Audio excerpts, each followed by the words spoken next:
Whether you're hitting the road or kicking back in the cab, it's time to take a load off with Big Rig Banter. Powered by alltruckjobs.com, your source for finding the trucking jobs drivers really want. Get ready to shift into gear and let the conversations roll.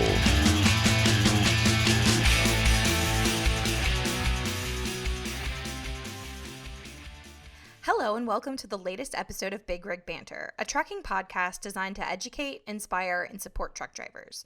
I'm your host, Maggie Ozella, and today we're talking all about trucking charities. If you have listened to this podcast for a while, then you'll probably remember the trucking charity episode that Lene and Troy aired a few years ago. If you haven't listened to that episode but want to, I'll link to it in the show notes.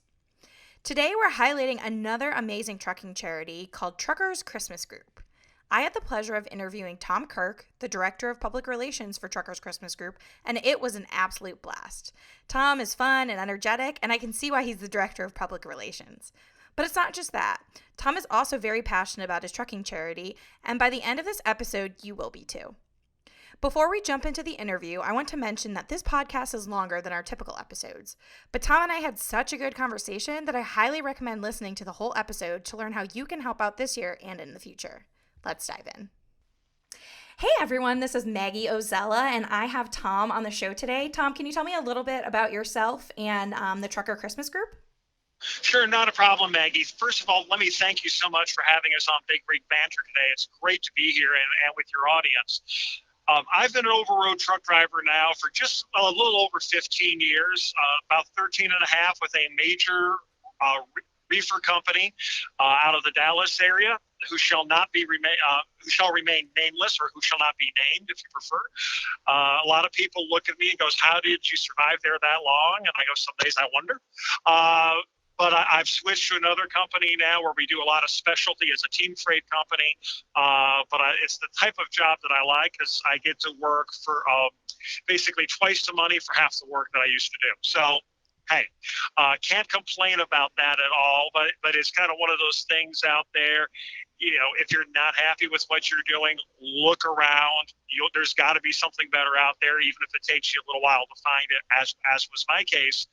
But that also kind of segues a little bit into Truckers Christmas Group, because a lot of times out here on the road as drivers, we get a little bored. We're like, hey, we need something to fill in the free time, or we want to be involved in part of something that makes us feel good, because a lot of times we don't have that ability anymore to volunteer back at home with charities or activities that have meaning to us. And this is a great way that drivers, or really anybody with a passion in trucking, can get involved and help truck drivers out. And really how it got started was back in 2008, a guy by the name of the wonderful Wayne Horkman on one of the trucking forums or bulletin boards says, I've had a pretty good year this year. I know some families are in need. I've got $500 I want to help a trucking family in need with. Does anybody know of a family that could use some help this year? And a bunch of people responded, and some other people not only stepped up and says, you know what, we've had pretty good years too. We really want to help out as well to the best of our ability, and that $500 was increased. And then the next year, some of the people were saying, hey, let's work together and do this again. And then it became an ongoing thing. And a few of the various trucking charities over the years have worked with Truckers Christmas Group.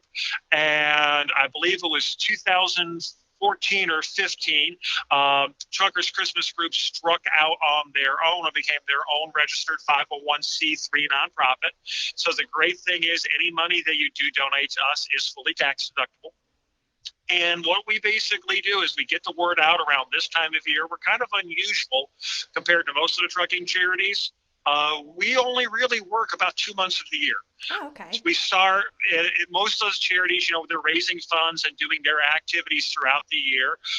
As the Truckers Christmas Group, we pretty much do most of our work in November and December, because traditionally we don't start raising money or accepting applications till basically right around Thanksgiving, either just a little before or just after, and run about roughly 2.5 weeks. And as we've been growing over the years, that window to get everything processed, get everything that's involved with that, which I'll go into a little bit more here in a minute or two, was just getting to be too short. And last year, we did open up a little bit earlier than normal by a few days.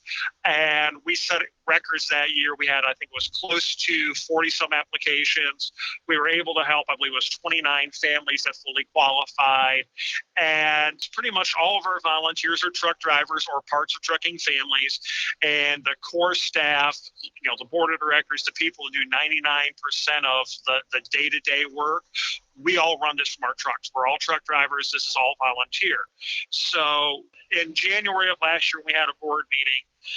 We had a feeling that based on some of our growth last year, because we basically doubled last year, both in terms of applications, families helped, and money raised over previous years. Wow. So pretty much any goal, if there was a goal last year, we pretty much broke it. So the decision was made in January to limit it to a total number of 75 applications. And the reason we chose that number was to allow the team of volunteers the time to do their due diligence, because when someone nominates, it's a real simple process. You can nominate yourself or someone else. The rules are pretty simple. They're pretty straightforward. There's a form in there where you basically fill in the name and as much information as you have about the person you're nominating. He'll ask for things like, do they have a CDL?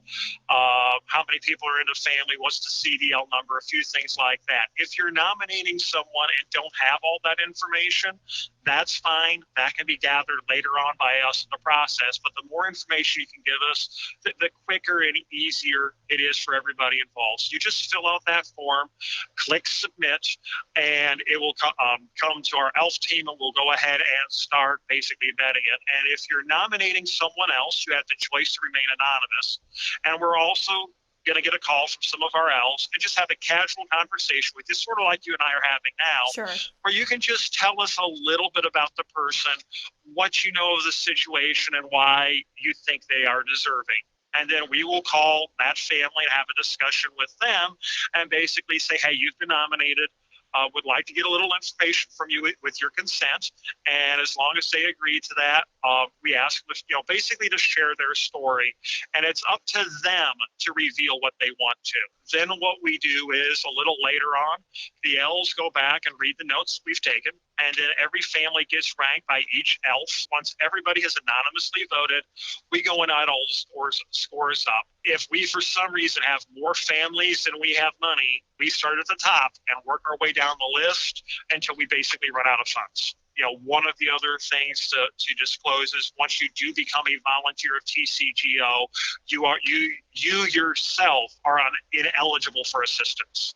So it's one of those things we try to keep this very above board, very transparent, and very fair, because some of these stories that we get shared are truly heartbreaking and heart-wrenching, and we don't want any family to feel bad for any set of reasons.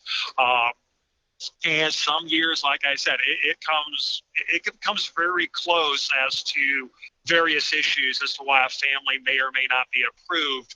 But it's something that the elves do take extremely seriously, because we are being trusted and in a way invited to become a fly on the wall or a part of the family for these families, and it is a responsibility that we do take extremely seriously, and we do our best to give the utmost compassion. And also, when we're talking with the families, we try to give them some encouragement.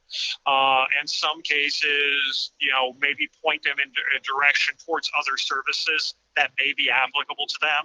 The biggest thing we do is provide a shoulder for them. I know last year, one of the families that was nominated, the person called me actually not too long after radio. She was like, I got a couple of families in mind I'd like to nominate, but this one guy, I'm not really sure if he qualifies. And myself and the president were basically sitting next to each other. We says, go ahead, apply.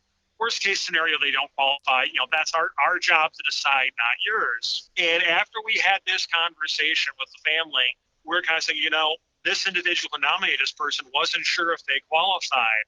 And one of the elves said, if that family isn't exactly why we do this, because their situation was so much worse than this person realized. And as drivers, I think a lot of times we're so used to making the best of a bad situation.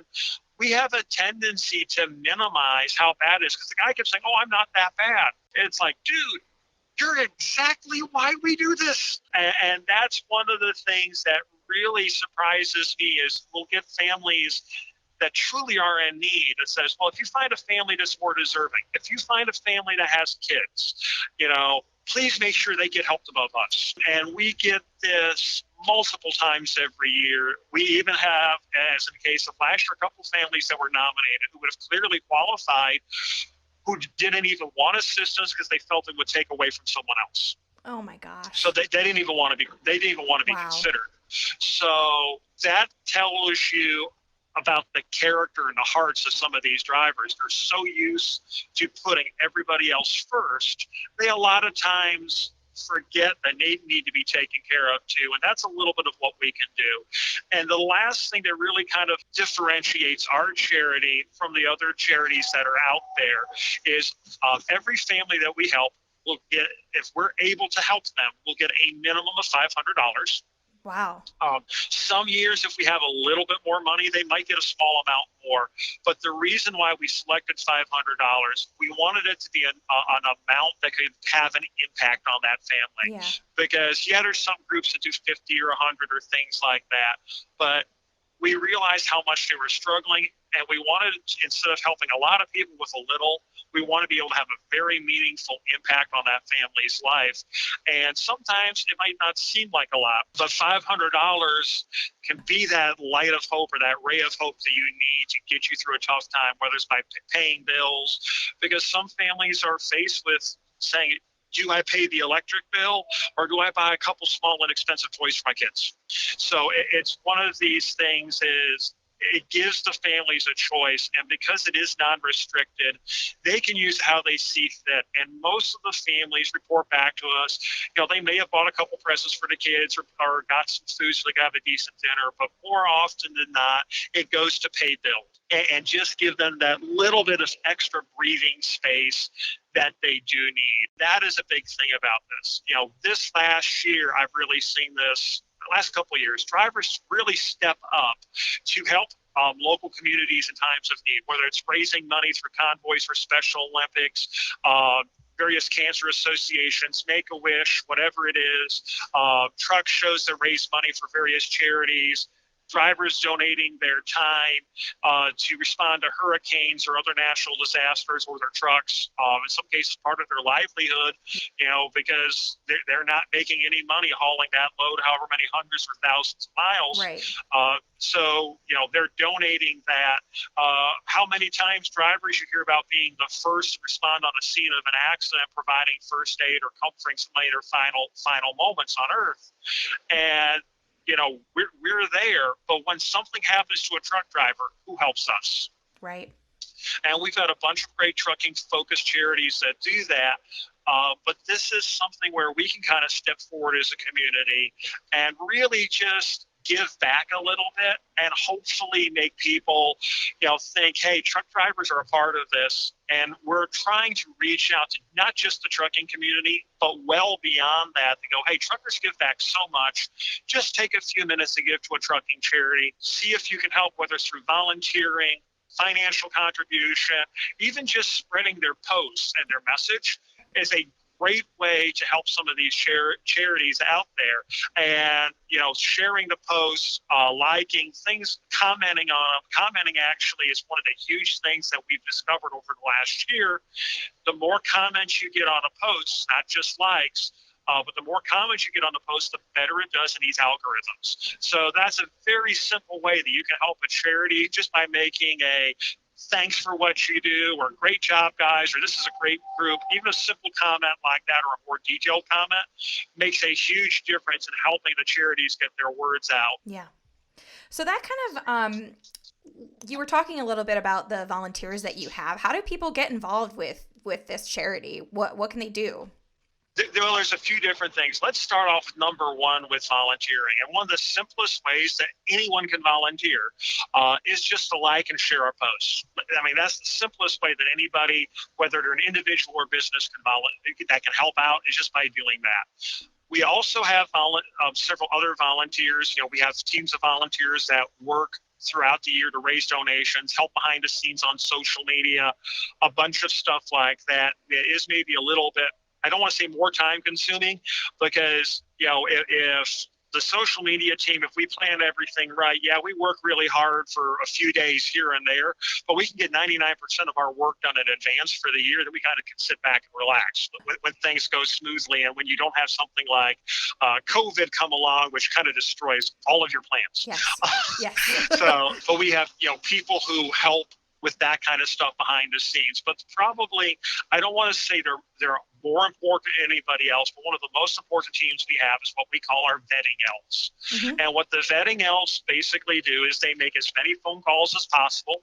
Typically they're of an evening, but sometimes they may be during the day, depending on time zones and things like that. Sure. But we get as many people together as possible on a conference call, and we start calling the families, listen to their stories, ask a few questions if need be. And that's basically what the vetting elves do. They're the ones that help gather the information. The thing that's also unique about us is we help drivers from both the U.S. and Canada. Wow. We're not just a U.S. only charity. Okay. So each year we usually get a small number of applications from Canada.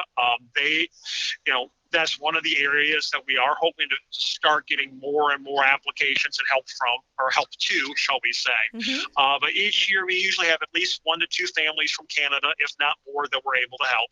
So that's another thing that kind of makes us a little unique. But the other thing is we also have a large number of Canadian companies or union associations that are also very supportive. So, before somebody goes, well, why should I help them if they help drivers outside the U.S.? One, it's the right thing to do. Two, the Canadian side of things has been very open and very helpful in helping us raise funds, whether it's some of their provincial associations, the Women's Trucking Federation of Canada, Purolator, one of the major companies up there, trucking companies up there.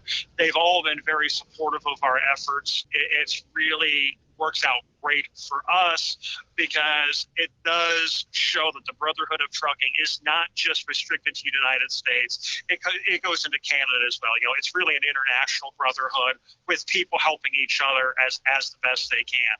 So, that is something else that kind of really makes us a little unique compared to some of the other charities that are out there, is that we work on both sides of the border, and we get both generous donations as well as requests from aides from both sides of the border. So it really is a partnership in almost every sense of the word between the U.S. and Canadian drivers. And then, of course, the last thing that we can always use when it comes to volunteers, sometimes we don't know. If you have a skill, for example, you're great at social media, or you like editing videos, or you're good with web pages, or any combination there above, maybe you're a stellar fundraiser, something of that needs, and you'd like to volunteer your time or services of your company. The simplest way right now, if someone would like to help in that way or find out more other ways they can help, is to email our president, Mark, at tcgo.org. And if you need to be referred to a different person, he'll refer you to that person. So, if you have questions about the charity, questions, once we go in a little bit more about how you can help financially, questions on that, volunteering, whatever, email Mark at tcgo.org, and he'll take you directly to the person you need to speak to. Perfect. And I will be sure to put that in the show notes so that everybody has access to that as well. But it sounds like that's the easiest way. I saw that there's also a contact us form on your website. Is that another way that someone could reach out?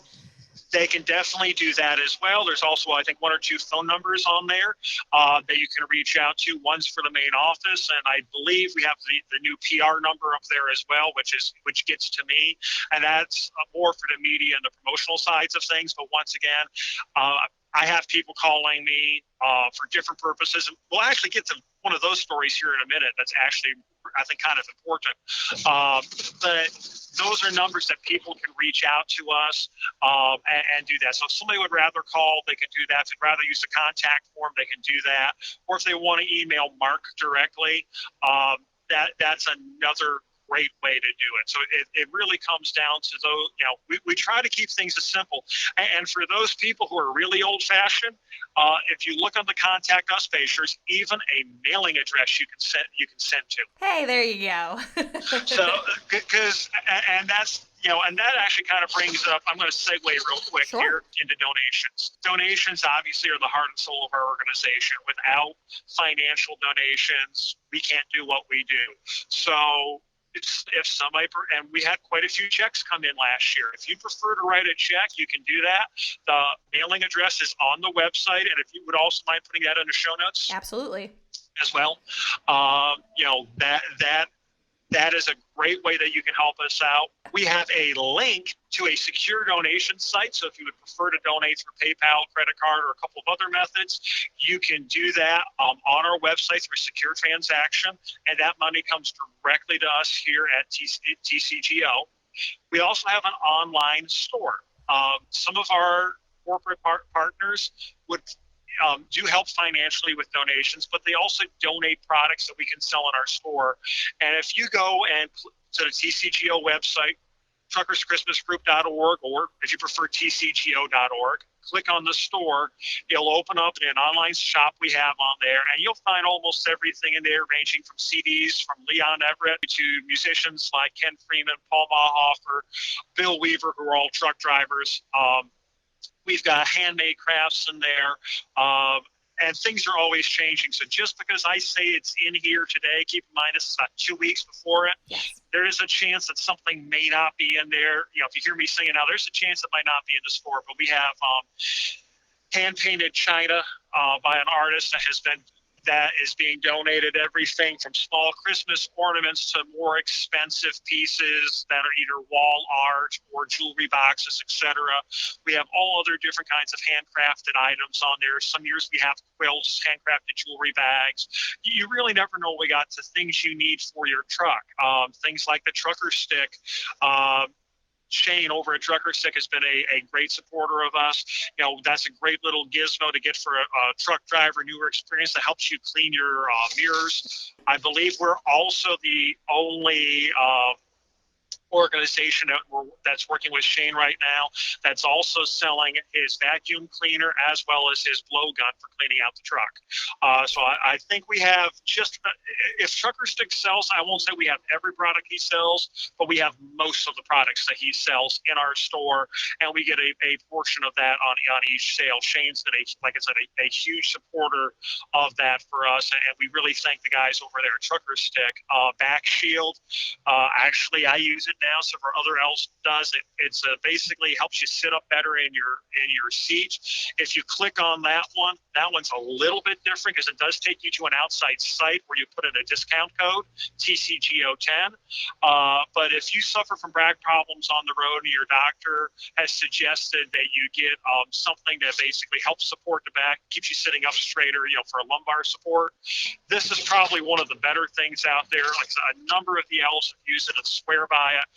But we get a portion of those sales. OIDA as well as OPAC out of Canada are both membership organizations for truck drivers in their respective countries.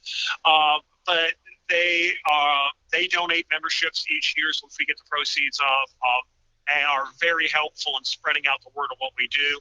Without the people over at OIDA and OPAC, our lives would be a lot harder. So a huge shout out goes to them. Brake Safe. They make these devices that make basically inspecting your brake stroke much more easier and reliable. So there's no question if your brake is in or out of adjustment. You look at this little gauge and several drivers who have used this have actually come back and said, hey, I went ahead this DOT inspection. And as soon as the inspector realized how it worked, my inspection just got so much easier instantly because he knew my equipment was going to be in good shape. Pittsburgh Power usually donates products to us, as well as Kevin Rutherford and Let's Truck with their scan gauge. And OPS One always donates some oil purification systems for the truck to us each year. They're a huge sponsor. Without all these great companies, and I know I have missed some people, and if you're listening to this show and I have missed you, I do greatly apologize if I haven't called you out. But if you go and look at our webpage, you can see all of our sponsors are. We have a list there.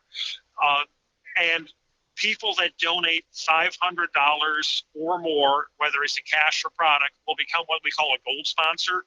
And that $500 is enough to sponsor one trucking family. We have a few people. Actually, I'm gonna throw someone under the bus here this year who probably doesn't even know I'm going to do it. Don Hoffman over at Don Hoffman Trucking last year, I believe, sponsored at least 2 families, possibly more, but I know 2 for certain. And he's just a simple owner operator. And he decided to step up, and he's helped us for a number of years, and has always been a very loyal supporter. But last year, when he knew how challenging things were going to be, he really stepped up to the plate with us. DPF Regeneration for 2019 was another huge sponsor that really stepped up to the plate, and we're hoping that they'll be joining us again this year as well. But we have so many great companies that really stepped up and helped out that you always hate mentioning one or two because you're going to forget somebody. And once again, I'm sure I have, but a huge thanks to all these people, whether it's individuals who donated last year personally or to companies that donated as well. We could not do this without you. And if you're a company who wants to know more about donating to the store, once again, email Mark. The store is basically left up year-round. So that's one of the other things is people are going, well, if nominations are closing December 5th, why should I get involved this year? It's very simply, we're not going to start notifying families till December the 14th. Okay. So the more money we can get in before December 14th, the more that we can ensure that no family gets left out. Secondly, there is a little left over. That gets carried over and gives us a little bit of a cushion or a head start, if you will, on the next year. Okay, so just to be clear, it looks like there's 3 different ways that people can donate. They can donate by mailing a check directly to your offices. They can purchase items in the Christmas store, which are put up there by the sponsors, or they can donate directly on the website. Is that correct? Yes, they can. All 3 of those are great ways they can do it. And the other thing to keep in mind for somebody who wants to donate to the Christmas stores, there's 2 ways that basically functions. Some companies prefer to keep the items in their warehouse where they do the direct shipping because they want to use that as an opportunity to build a relationship with whomever we sell it to. And then a few companies do prefer to send it to us. Well, that's not our most preferred way of doing things. We were kind of limited on storage space, but some companies are more comfortable with, hey, we got a bunch of small items, we'd like to donate it to you. Where can we send it to? We can accommodate that as well. But those are a few of the ways that people can do things. And if anybody has any questions on how that works, once again, email mark@tcgo.org, and he'll be more than happy to answer any of those questions. Perfect. So I want to change gears slightly. So everything's been really positive that we've been talking about. I can hear the passion that you have for this charity in your voice, but we got to talk about what's been happening in 2020 and how COVID has affected you guys as a charity. Can you talk to me a little bit about kind of what it's done to your charity this year? It has thrown us, like so many other charities, for a loop, is the most honest answer I can give it. Like a lot of the charities, the truck shows are very important for us for networking, explaining to businesses what we do, seeking out donations, renewing business relationships, talking to people who are potential volunteers. It's one of our biggest recruiting tools. And without being able to do it this year, that has just put us behind the 8 ball. Yeah. And that's been a huge challenge there. Also, the other thing is with everything that's been going on in the media with the coverage of COVID, the presidential election, et cetera, people are just kind of getting burned out of all this news, all this information. And even we've noticed with Facebook and other things, it's a lot harder to get our post ranked up there in the algorithm, particularly if you're not willing to pay to get the word out, because there is just so much information going out. And there also is seeming to be a fair amount of fatigue of people from Facebook and Twitter and the news. So that's been another huge challenge for us this year, is overcoming people's burnout on so many different issues. And then the last thing that goes along with this is, there is an economic impact. So many businesses having to shut down or scale back on so many levels, whether it's the local restaurants, the local employers, whatever it may be, or even national employers. A lot of the funds that traditionally have been there, we've even been told by some of our sponsors, we're still going to help, but it may not be at levels that we've been able to in past years. Mm-hmm. So, that is something that we're also looking at, because we are one of those smaller trucking charities and not as well known. It does take a lot more for us to get the attention of some of the donors out there than some other organizations. So that's another challenge, we're dealing with. There's a very finite pool of resources. And, in our situation, we do work fairly closely with both St. Christopher's and Truckers Final Mile, where a lot of the people that they help also get referred to us, because there's things that we can help with that because of the way they're set up, they're unable to. And likewise, if we have a family who hasn't heard about St. Christopher's or maybe surgeon services from Truckers Final Mile, we can refer them to them as appropriate. So it is kind of this mutual thing back and forth where we all do really work together. And that's something that we kind of do take pride in, is that all the charities, as much as we can, work together to help these families to the best of our ability. So, Tom, it's been an absolute pleasure talking with you today. Is there anything else that maybe we didn't hit on that you'd like to mention or talk about today? Well, there really is one thing. I kind of hinted at it once or twice throughout the interview. And earlier when we were talking off air, you said, is there a story that really has probably dramatically impacted you? And to pick one is hard.